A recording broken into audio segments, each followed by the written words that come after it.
Assalamualaikum warahmatullahi wabarakatuh.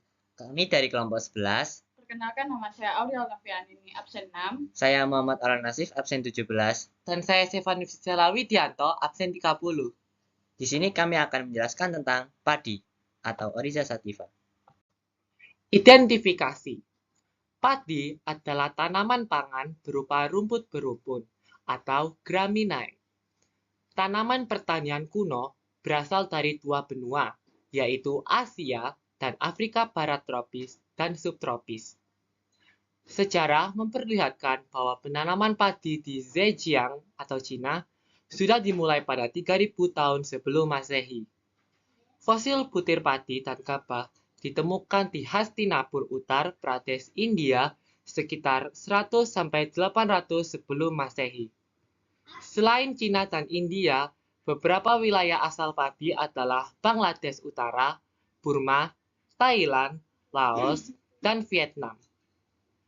Padi menjadi makanan pokok bagi orang-orang Asia. Oleh karena itu, muncul kalimat nggak kenyang kalau nggak makan nasi. Padi memiliki nama Latin Oryza sativa. Padi berkembang biak dengan biji atau generatif. Padi memiliki ciri yaitu yang pertama, akar serabut, yang kedua, batang pendek, dan yang ketiga adalah daun bersisik. Klasifikasi tanaman padi. 1. Kingdom, Plantae. 2. Divisi, Magnoliophyta. 3. Kelas, Monocotyl.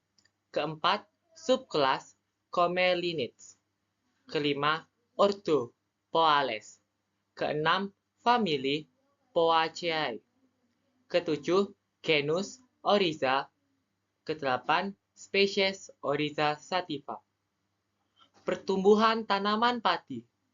Secara umum, padi membutuhkan sekitar 120 hari untuk bisa dipanen, meliputi beberapa fase. Yang pertama, fase vegetatif, 0-60 hari. Tahap penanaman bibit padi dan pemupukan. 2. Fase generatif, 60-90 hari. Tahap bagian tubuh padi tumbuh dan berkembang, yaitu daun, batang, bunga, dan lain-lain hingga proses pembuahan. 3. Fase pematangan, 90-120 hari. Bertumbuhnya butiran padi hingga matang dan siap dipanen. Jenis-jenis padi. Yang pertama ada padi ketan. Teksturnya lebih lengket daripada jenis lainnya. Yang kedua ada padi wangi, beraroma wangi. Yang ketiga adalah padi pera. Teksturnya pada saat dimasak perak atau keras. Yang keempat ada padi pulen. Teksturnya saat dimasak pulen, agak lengket. Manfaat padi di bidang ekonomi. Yang pertama adalah sebagai upah. Pada zaman penjajahan, pribumi digaji berupa beras atau barang lainnya. Beras yang diberikan pada waktu itu adalah sebanyak 1,5 kg. Yang kedua adalah media barter. Barter adalah kegiatan tukar-menukar barang yang terjadi antara dua pihak tanpa perantara alat tukar, yakni uang. Padi seringkali dijadikan sebagai alat tukar untuk melakukan barter, atau jumlah padi disesuaikan dengan nominal dari barang yang ingin ditukarkan tersebut. Yang ketiga adalah diperjualbelikan. Rata-rata harga padi adalah 12.500 per kilonya. Manfaat padi di bidang sosial adalah lapangan pekerjaan bagi masyarakat. Masyarakat desa rata-rata pekerjaannya sebagai petani untuk memenuhi kebutuhan hidupnya. Bahkan beberapa petani memiliki sawah mereka sendiri, sehingga mereka membutuhkan tenaga orang lain untuk mengelola sawah mereka. Manfaat padi. 1. Manfaat di bidang lingkungan. Seperti yang kita ketahui, sawah merupakan media atau tempat menanam padi. Sawah bermanfaat bagi lingkungan untuk menjaga kelestarian dan kandungan tanah. Hal ini dikarenakan sawah perlu dibajak terlebih dahulu sebelum menanam padi. Pembajakan ini membuat tanah menjadi gembur, sehingga kondisi tanah tetap terjaga.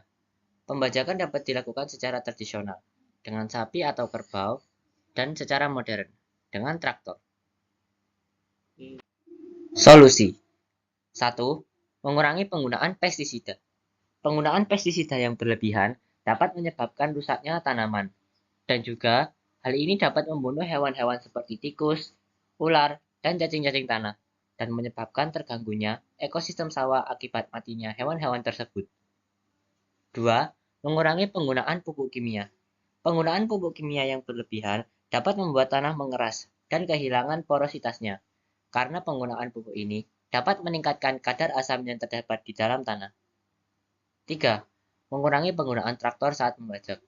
Penggunaan traktor saat membajak sawah juga berbahaya jika dilakukan secara terus-menerus, karena gas CO2 yang dikeluarkan dari traktor dapat menyebabkan efek global warming karena menumpuknya gas CO2 pada lapisan ozon. Tak ada padi, tak ada nasi. Tak ada nasi, tak ada energi. Tak ada energi, tak ada produksi. Ayo tanam padi!